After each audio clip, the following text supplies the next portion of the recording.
नमस्कार, आपके साथ मैं हूं अंजना ओम कश्यप और ब्लैक एंड व्हाइट में आपका स्वागत है। नमस्कार, मैं हूं अंजना 2.0 और मेरी तरफ से भी खबरों के इस विश्लेषण में आपका स्वागत है। संत कबीर दास ने कहा था कि ऐसी वाणी बोलिए मन का आपा खोए, औरन को शीतल करे आपहु शीतल होए। लेकिन आज महाराष्ट्र में गैर मराठी भाषियों से मारपीट होते देखकर यही बात मन में आ रही है कि ऐसी वाणी बोलिए जिससे पिटाई ना हो। महाराष्ट्र में बीएमसी चुनाव से पहले भाषा और व्याकरण पर रण छिड़ा हुआ है। या तो लाठी दिखाई दे रही है या मराठी सुनाई दे रही है, क्योंकि ठाकरे बंधुओं का संकेत कुछ ऐसा ही है कि बीएमसी जीतेंगे, फिर चाहे लाठी से जीते या फिर मराठी से जीते। सोचिए, जिस भाषा और बोली की विविधता पर हम गर्व करते हैं और कहते हैं कि कोस कोस पर पानी बदले चार कोस पर वाणी, आज वही बदली हुई वाणी विवाद का विषय बन गई है। भाषा वो माध्यम है जिससे अपने मन के भाव दूसरों को समझाया जा सके, ना कि दूसरों को डराया जा सके, धमकाया जा सके। लेकिन आज कुछ लोग मानव को मानव से जोड़ने वाले भाषा के इस पुल को तोड़कर नफरत की दीवार बनाना चाहते हैं। वो नहीं जानते कि भाषा जोड़ती है, तोड़ती नहीं। अगर भाषा बंधन या बैरियर होती तो हम कभी वसुदैव कुटुंबकम की बात ही नहीं कह पाते। दुनिया के तमाम देशों में कभी आपस में संपर्क नहीं हो पाता। वास्तव में भाषा संवाद का सेतु है, विवाद का हेतु नहीं। भाषा और व्याकरण को रण में बदलने वाले नहीं जानते कि मौन भी एक भाषा है और वास्तव में सबसे प्रभावी भाषा है। कहते हैं खग जाने खग ही की भाषा, यानी जिसके पास शब्द नहीं, भाषा उसके पास भी है। और वो भाषा भावों की है, और जहां भाव नहीं है वहां कोई भी भाषा बेकार है। और ये देश इन्हीं भावों से भरा है जिसे कोई भी भाषा के नाम पर तोड़ नहीं सकता। और सभी को ये बात समझ लेनी चाहिए, हा देश एका आहे, ये देश एक है, मराठी में भी और हिंदी में भी।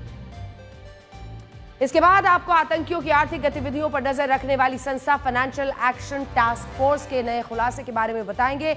एफएटीएफ ने अपनी रिपोर्ट में बताया है कि पुलवामा के आतंकी हमले में इस्तेमाल हुए विस्फोटकों को ई कॉमर्स वेबसाइट के जरिए, ये जो जिससे आप सामान मंगाते हैं ना, रोजाना सब्जी खरीदते हैं, आटा खरीदते हैं, घर के सामान मंगाते हैं, ऐसी ई कॉमर्स वेबसाइट से आतंकियों ने खरीदा था और आतंकियों को पेमेंट भी ऑनलाइन ही की गई थी।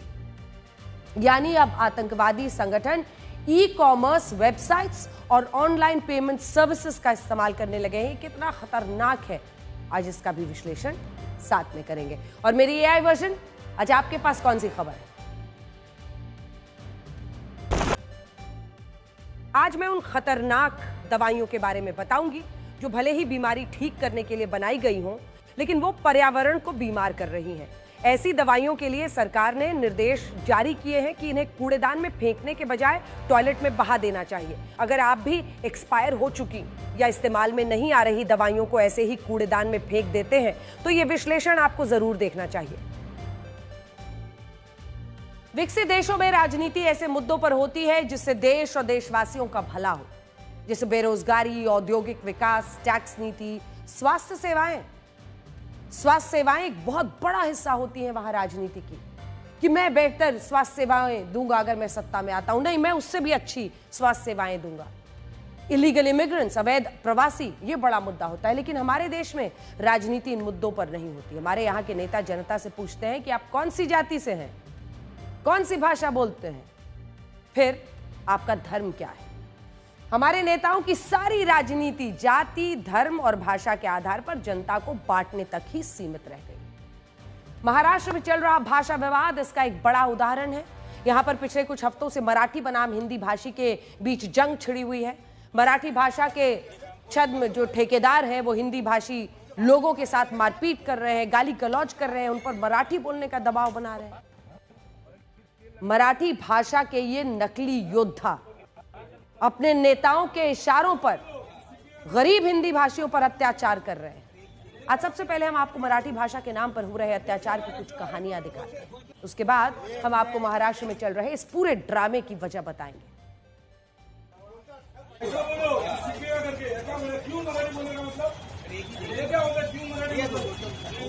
क्यों मराठी बोलेगा मतलब ये क्या होता है? क्यों मराठी कौन से राज्य में काम कर रहे हो? महाराष्ट्र में ना इतना मालूम है। महाराष्ट्र में कौन सी भाषा बोली जाती है? सब भाषा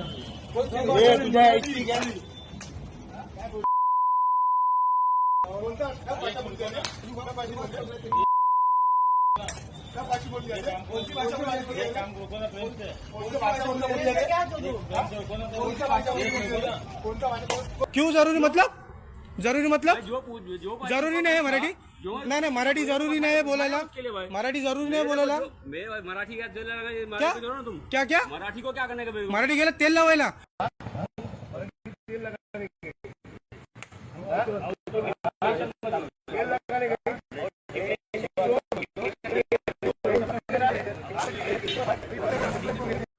बोल मराठी नाही तुला नहीं आता मुझे मराठी हिंदी मराठीत बोल नहीं आता का मुझे नाही येत नहीं आता कुठं ऑफिसला कामाला आहे क्यों बोले तो मराठी आता बोलायला लागणार मुझे, तुला नहीं का नाही बोलणार तू नहीं मराठी आता मुझे। का नाही बोलणार मराठी नहीं आता का नाही बोलणार मराठी नहीं आता तू महाराष्ट्रात कशाला राहते भाषा है वो। महाराष्ट्रात कशाला राहते कुछ वीडियोस दिखाए अभी तक हमने आपको। ये कुछ ऐसे वीडियोस थे जो पिछले कुछ हफ्तों से सोशल मीडिया पर वायरल हैं। इन सभी में मराठी भाषा बोलने वाले लोग हिंदी बोलने वालों से बदतमीजी और मारपीट कर रहे हैं, भाषा के नाम पर डरा रहे हैं, धमका रहे हैं। इसी तरह की एक घटना 29 जून की शाम मीरा रोड पर हुई थी, जिसमें राज ठाकरे की पार्टी महाराष्ट्र नवनिर्माण सेना के कुछ कार्यकर्ताओं ने एक गुजराती दुकानदार को खूब मारा था। इस दुकानदार की गलती ये थी कि मराठी में नहीं बोल रहा था। आप सोचिए कि एमएनएस कार्यकर्ताओं ने उस दुकानदार को मराठी ना बोलने की वजह से पीटा था। क्या ये एमएनएस कार्यकर्ताओं की गुंडागर्दी नहीं है? इस घटना के खिलाफ कुछ दिन पहले गुजराती और मारवाड़ी दुकानदारों ने जबरदस्त प्रदर्शन किया। ये लोग मराठी भाषा को जबरदस्ती थोपने के नाम पर हो रही गुंडागर्दी के खिलाफ थे। मीरा रोड पर ही यह प्रदर्शन हुआ था, जिसमें महाराष्ट्र नवनिर्माण सेना के खिलाफ नारेबाजी की गई थी। अपने कार्यकर्ताओं की गुंडागर्दी के खिलाफ हुए इस प्रदर्शन से एमएनएस के कार्यकर्ता और भड़क गए और आज उन्होंने मीरा रोड पर जबरदस्त हंगामा किया। इस हंगामे का मकसद हिंदी भाषियों पर मराठी बोलने का दबाव बनाना ही था। एमएनएस ने इस प्रदर्शन को लेकर कोई अनुमति नहीं ली थी। इस वजह से महाराष्ट्र पुलिस ने प्रदर्शन करने वाले कार्यकर्ताओं को हिरासत में भी लिया। मराठी और हिंदी के बीच चल रहे घमासान में यूपी, बिहार और महाराष्ट्र के नेताओं में जुबानी जंग भी चल रही है। बीजेपी सांसद निशिकांत दुबे ने मराठी विवाद के समर्थक नेताओं को यूपी, बिहार में पटक कर पीटने की चेतावनी दे दी। तो वहीं इसके जवाब में उद्धव ठाकरे ने इस तरह के बयान देने वालों को लकड़बग्घा कहा। नेताओं की इसी तरह की बयानबाजी ने कार्यकर्ताओं को और भड़का दिया। इसी वजह से आज सुबह करीब 5 से 6 घंटे तक मीरा रोड पर खूब हंगामा। पुलिस और महाराष्ट्र नवनिर्माण सेना यानी राज ठाकरे की पार्टी, उनमें झड़पें भी हुई। इस दौरान एमएनएस के कार्यकर्ता हिंदी भाषी पत्रकारों पर भी मराठी थोपने की कोशिश करते नजर आए। ये रिपोर्ट देखिए। महाराष्ट्र में ना इतना मालूम है। महाराष्ट्र में कौन सी भाषा बोली जाती है? सब भाषा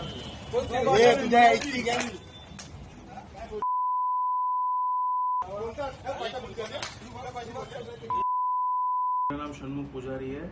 मैंने कल थोड़ा अपने दुकान पे थोड़ा सा लड़ाई हो गया इनके साथ में, तो मैंने इनको थोड़ा सा मारा। तो आइंदा से मैंने ऐसा गलती नहीं करूंगा। सॉरी, मुझे माफ कर दो।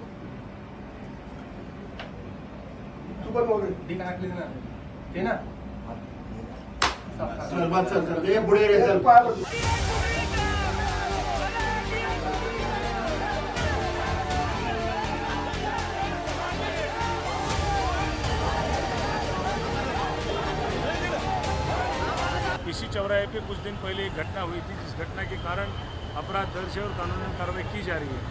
उसके बावजूद यहीं से मोर्चा निकालना ये सही नहीं था। उसके लिए उन्होंने यदि कोई दूसरी जगह से और सही रूट से कोई उनका आंदोलन होता था तो उसके बारे में हम लोग सोच विचार कर सकते थे।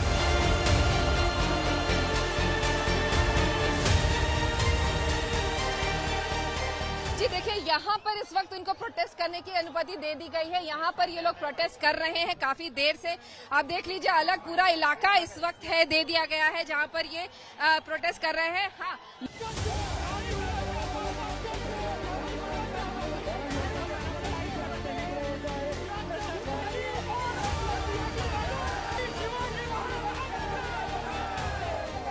कि जब अपने घर में हो, महाराष्ट्र में हो, यदि बहुत बड़े बॉस हो तो चलो बिहार, चलो उत्तर प्रदेश, चलो तमिलनाडु, तुमको पटक पटक के मारेंगे। ये एनार्की जो है नहीं चलेगी।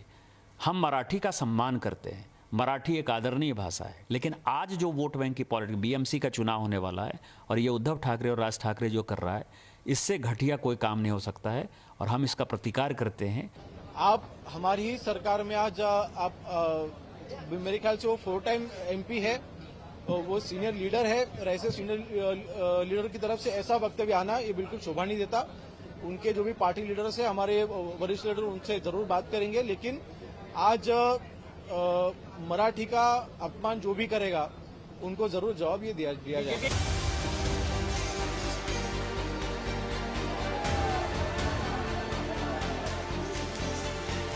मारा ही गया है ना, एक हिंदू को मारा गया है ना, एक हिंदू को मारा गया है, तो मुझे बोलना है कि इतनी हिम्मत जाके नल बाजार और मोहम्मद अली रोड में दिखाओ ना। वो जो दाढ़ी वाले और गोल टोपी वाले क्या मराठी में बात करते क्या? शुद्ध मराठी में बात करते क्या? उधर जाने की, उनको कान के नीचे बजाने की हिम्मत नहीं है। तरह से गुंडागर्दी करना, पर प्रांतियों को मारना कि तुमको मराठी ही बोलना पड़ेगा। मैं समझता हूँ कि क्या ये कोई कानून बन चुका है? ठीक है, अगर मराठी बोलना जरूरी है तो मराठी सिखाइए उनको। वो मराठी अगर यहाँ से पढ़े लिखे नहीं, बाहर से और टेम्परेरी यहाँ काम करने आए हैं।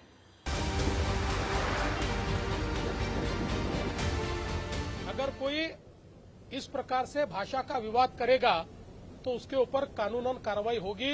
हमको हमारी मराठी का अभिमान है, लेकिन भारत की किसी भी भाषा के साथ इस प्रकार से अन्याय नहीं किया जा सकता, ये भी हमको ध्यान में रखना पड़ेगा। और मुझे तो कभी कभी आश्चर्य होता है कि ये लोग अंग्रेजी को गले लगाते हैं और हिंदी के ऊपर विवाद करते हैं। इस तरह की गुंडागर्दी करना, तोड़फोड़ करना, तो ये महाराष्ट्र के अंदर कब तक चलेगा इस तरह? तो पुलिस प्रशासन ने कायदा कानून किसी को अपने हाथ में लेने का अधिकार नहीं है। हम वायलेंस का हमेशा से खंडन करते थे, खंडन करते रहेंगे। अगर महाराष्ट्र के मुख्यमंत्री की जवाबदारी बनती है कि इस तरह की घटना ना हो। क्यों तीसरी भाषा हिंदी हो, इसी पे विवाद था।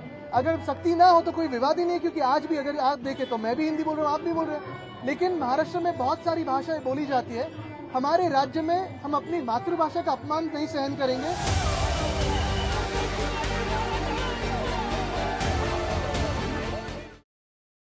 देखिए, महाराष्ट्र में मराठी बनाम हिंदी भाषा की यह लड़ाई नई नहीं है। ये समय समय पर राजनीतिक जरूरत के हिसाब से सड़क पर उतरती रहती है।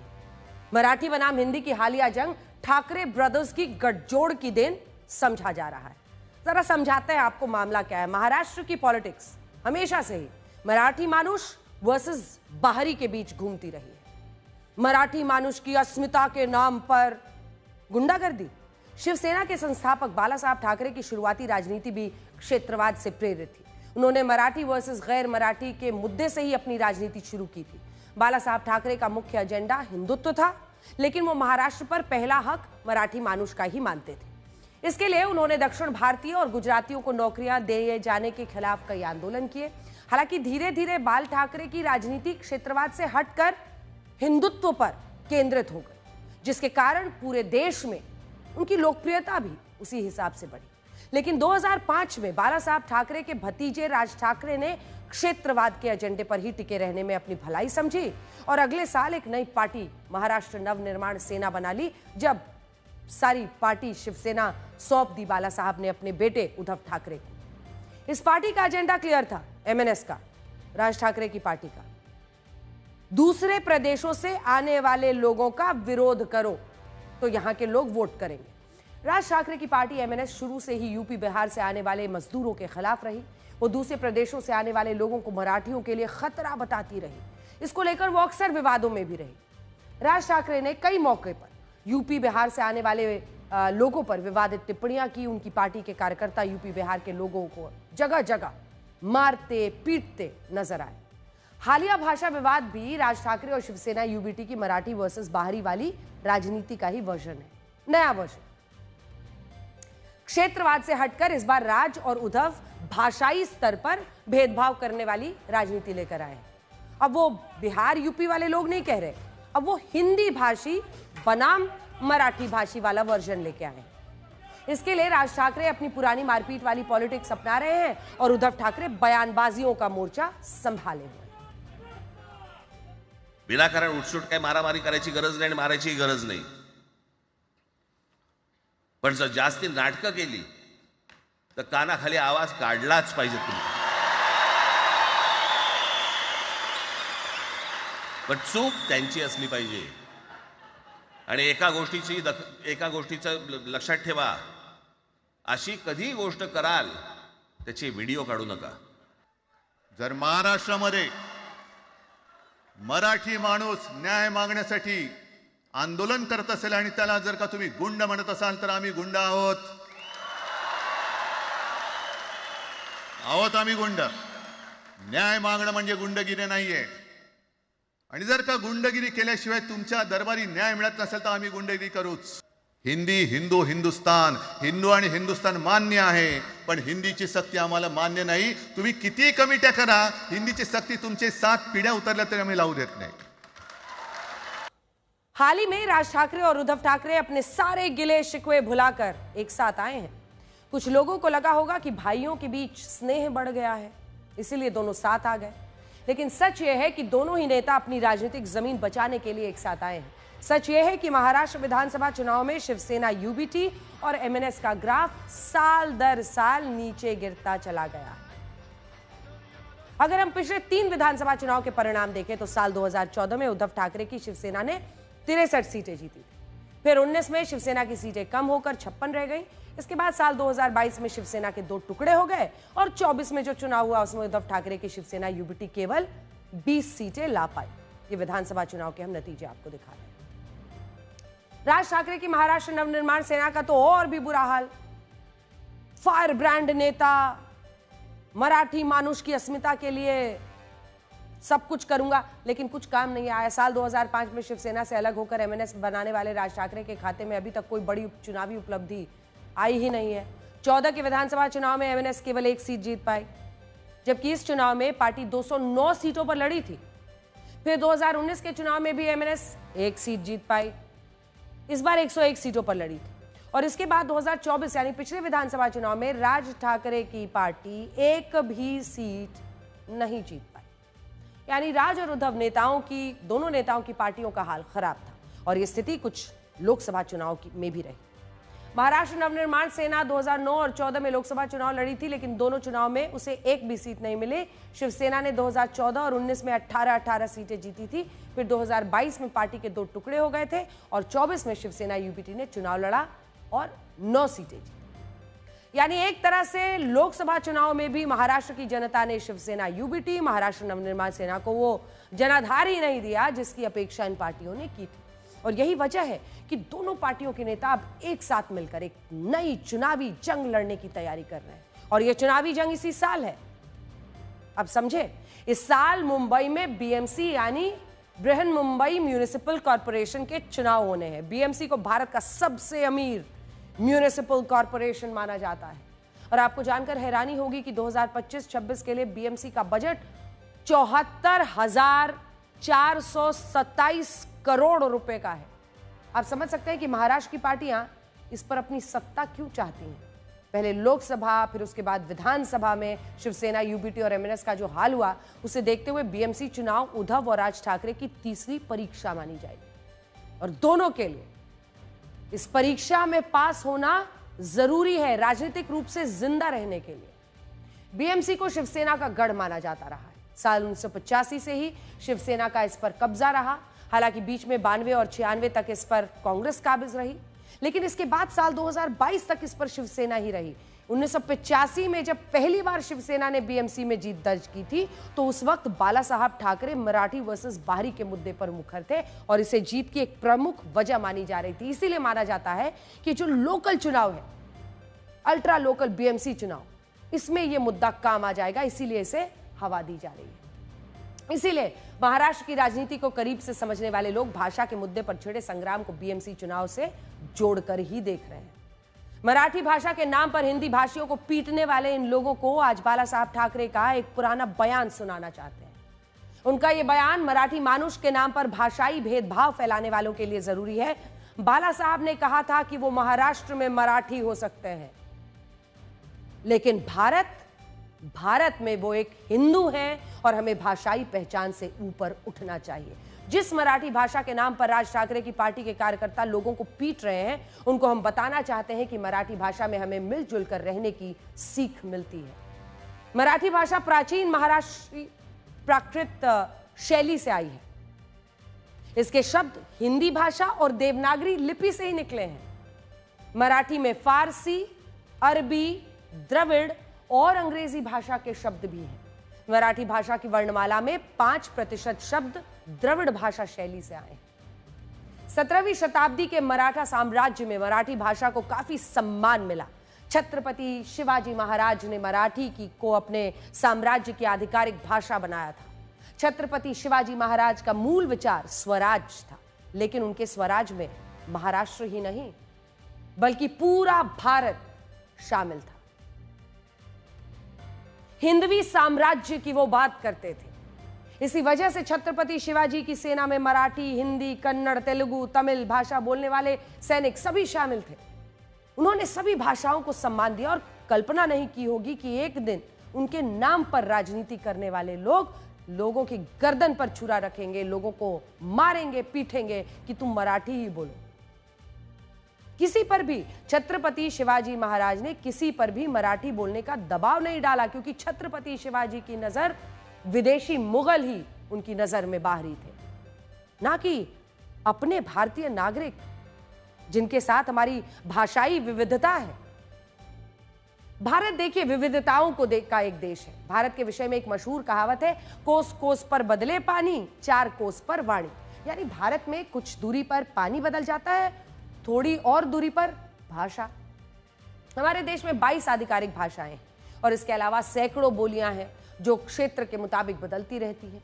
बावजूद इसके हम हजारों सालों से एक साथ रह रहे हैं, लेकिन राजनीतिक महत्वाकांक्षाओं को पूरा करने के लिए कुछ लोग भाषा के स्तर पर भेदभाव, मारपीट, गुंडागर्दी।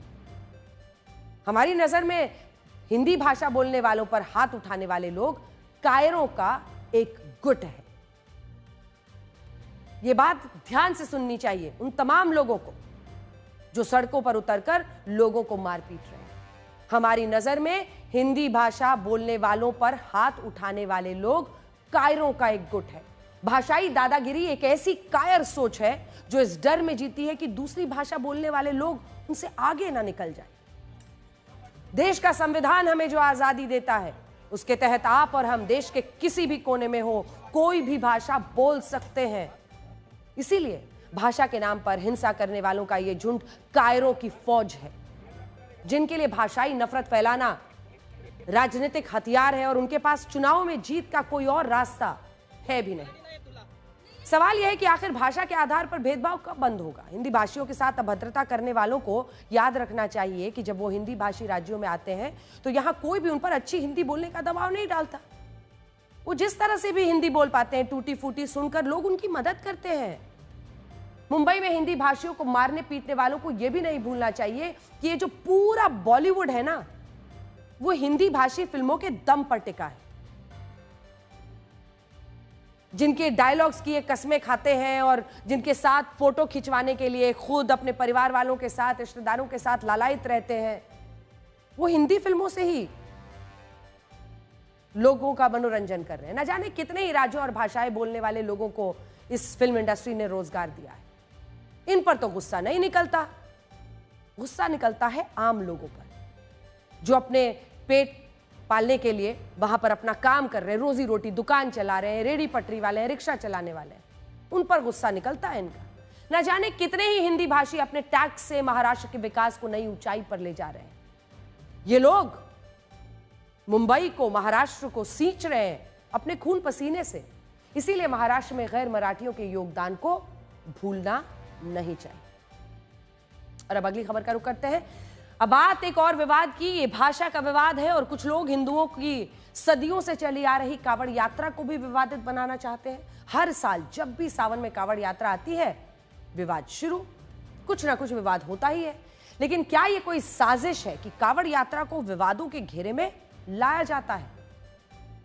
इस बार भी कांवड़ यात्रा शुरू होने से पहले ही विवादों में आ गई। 11 जुलाई से कांवड़ यात्रा शुरू हो रही है और उससे पहले ही विवाद हो गया। पिछले साल यूपी उत्तराखंड में कांवड़ रूट पर सरकार ने यह तय किया था कि दुकानदारों को अपनी भाई दुकान के बाहर अपना नाम लिखना होगा, जिसका बड़ा विरोध हुआ। पिछले साल पूरी यात्रा इसी विवाद में चलती रही कि ये तो मजहब के नाम पर भेदभाव है। इस फैसले का मकसद यह था कि किसी भी कांवड़ श्रद्धालु की धार्मिक भावनाओं को नुकसान ना पहुंचे। इस बार खास तौर पर यूपी में कांवड़ यात्रा के मार्ग पर यह फैसला हुआ कि यहां मौजूद ढाबों और होटल्स के खाने की जांच की जाएगी। अब इस पर हंगामा हो रहा है। इसके बारे में आपको विस्तार से बताएंगे, लेकिन सबसे पहले यह देखिए कि कांवड़ यात्रा को लेकर चल क्या रहा है। यूपी में कांवड़ यात्रियों के रास्ते पर आने वाली मांस की दुकानें बंद रहेंगी। दिल्ली सरकार ने भी तय किया है कि कांवड़ यात्रा का जो पूरा रूट है उस रूट पर मांस की दुकानें बंद। इधर यूपी में तो कांवड़ यात्रा रूट पर मौजूद ढाबों और होटल्स के खाने की जांच भी की जा रही है। यूपी में खाद्य विभाग दुकानों पर QR कोड लगाकर सीधे उपभोक्ता से फीडबैक मांगा जा रहा है। उधर हरिद्वार में भी फैसला हुआ है कि कांवड़ मार्ग पर आने वाले सभी शराब के ठेके पर्दे से ढके जाएंगे।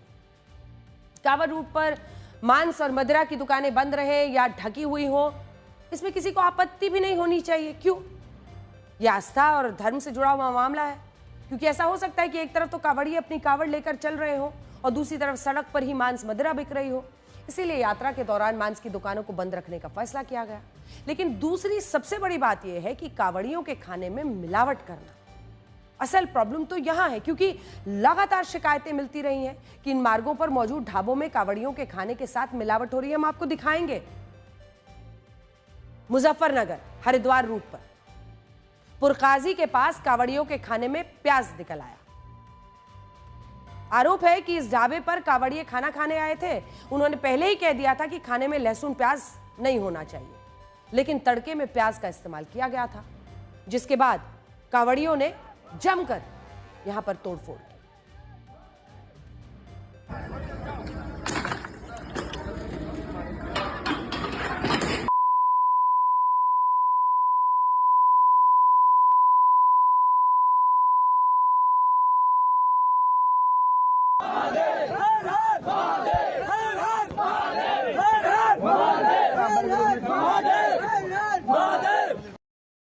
इसी से निपटने के लिए इस बार यूपी सरकार ने तय किया है कि यहां बाकायदा सरकार के खाद्य विभाग की टीमें छापेमारी करेंगी। सरकारी टीमें इन दुकानों से खाने के सामान के सैंपल ले रही हैं। दुकानदारों से कहा जा रहा है कि वो FSSAI द्वारा बनाई गई जो फूड सेफ्टी कनेक्ट ऐप है उसको डिस्प्ले करें, अपनी लाइसेंस डिटेल उसमें रखें, नाम पता लिखें। उपभोक्ता के फीडबैक के लिए QR कोड भी जारी किया गया है ताकि लोग उस पर रिव्यू दे सकें। तुरंत इन दुकानों के खाने के सामानों की जांच भी हो रही है और अगर कोई चीज खराब मिल रही है तो एक्सपायरी डेट की मिल रही है तो उसके खिलाफ भी कार्रवाई की जा रही है। लखनऊ में आज खाद्य विभाग की टीमों ने ऐसी ही कार्रवाई की, जिसमें कई जगह छापेमारी की कार्रवाई की गई।